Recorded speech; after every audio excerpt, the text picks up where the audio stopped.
Dans une grande maison de Bamako vivait Madame Diallo, une femme riche, respectée et crainte, connue pour son allure élégante et son tempérament dur. Elle ne souriait que rarement et son entourage la décrivait comme une femme à qui rien n'échappait. Pourtant, derrière ses murs de marbre et ses fenêtres étincelantes, un secret bien plus ancien sommeillait. Un matin, alors que le soleil frappait les vitres comme pour réveiller les ombres du passé, la vieille gouvernante Mariama s'affairait déjà, rideaux tirés, ordres donnés, serviteurs bousculés. C'est à ce moment qu'un taxi s'arrêta devant la grille. En descendit une jeune femme mince, discrète, tenant à la main un petit sac usé. Elle s'appelait Aminata. Aminata venait d'un village poussiéreux au bord du fleuve Niger, là où l'on vivait simplement, entre rires d'enfants et travaux des champs. Jamais elle n'avait rêvé d'être domestique, mais la vie choisit parfois nos chemins à notre place. Le vieux père Joseph du village l'avait recommandé à Madame Diallo. Elle est sérieuse, propre et respectueuse, prenez-la, disait la lettre de recommandation.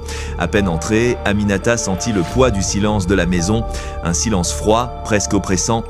Madame Diallo la regarda rapidement. « Tu sais cuisiner ?»« Oui, madame. »« Tu dors où on te dit tu parles seulement quand on t'adresse la parole, compris ?» Oui, madame.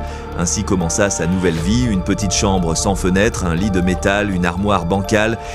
Au fond de son sac, un vieux collier de perles rouges, seul souvenir laissé par Maman Sira, la femme qui l'avait élevé. « Garde-le », lui avait-elle dit, « un jour il t'aidera à comprendre d'où tu viens ». Les jours passaient, Aminata travaillait dur, toujours discrète, toujours appliquée. Elle repassait les foulards de soie de Madame Diallo, préparait ses thés préférés, retenait ses habitudes comme si elle les connaissait depuis toujours. Les autres domestiques l'aimaient bien, mais tous ressentaient qu'il y avait en elle quelque chose de mystérieux. Peu à peu, Madame Diallo commença à remarquer cette nouvelle domestique, son sourire discret, ses gestes précis, mais surtout son regard. Un regard qui lui semblait étrangement familier, comme un écho du passé. Un après-midi, en rangeant un vieux meuble du salon, Aminata trouva une photo déchirée, un papier jauni plié en 4. Elle hésita, le reposa sans rien dire, mais son cœur battait fort. Cette nuit-là, elle rêva d'un fleuve, d'un panier flottant, de mains qui laissaient partir un bébé. Mariama, la gouvernante, la surveillait en silence. Elle priait plus souvent depuis l'arrivée d'Aminata, car au fond d'elle, elle savait, mais elle attendait que la vérité s'impose d'elle-même. Un soir, Madame Diallo fit un rêve étrange, un bébé dans ses bras, un berceau abandonné, une promesse brisée. Le lendemain, en ouvrant une vieille boîte en cuir oubliée depuis des années, elle retrouva un bonnet d'enfant et une photo jaunie. Son souffle se coupa, le visage d'Aminata revenait sans cesse dans son esprit.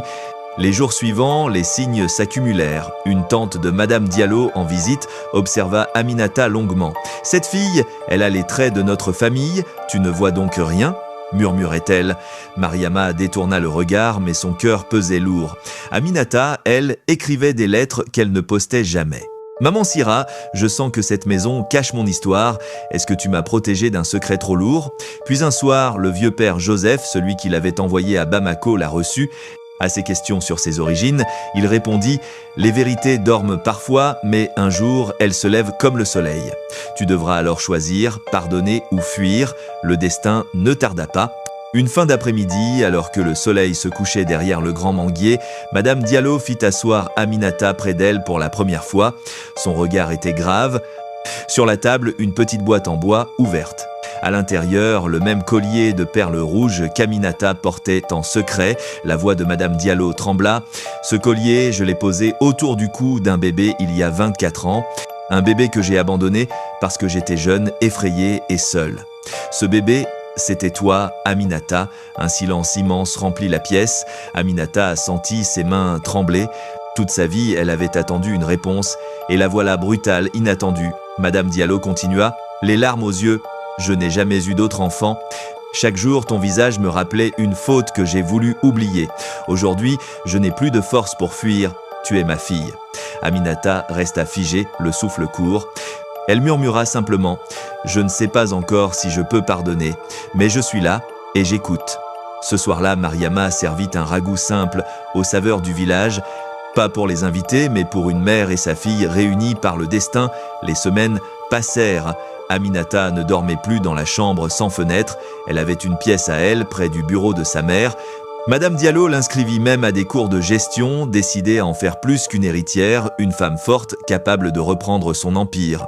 Et dans cette maison autrefois glaciale, une nouvelle vie naquit, car parfois les racines que l'on croit perdues finissent toujours par retrouver la terre.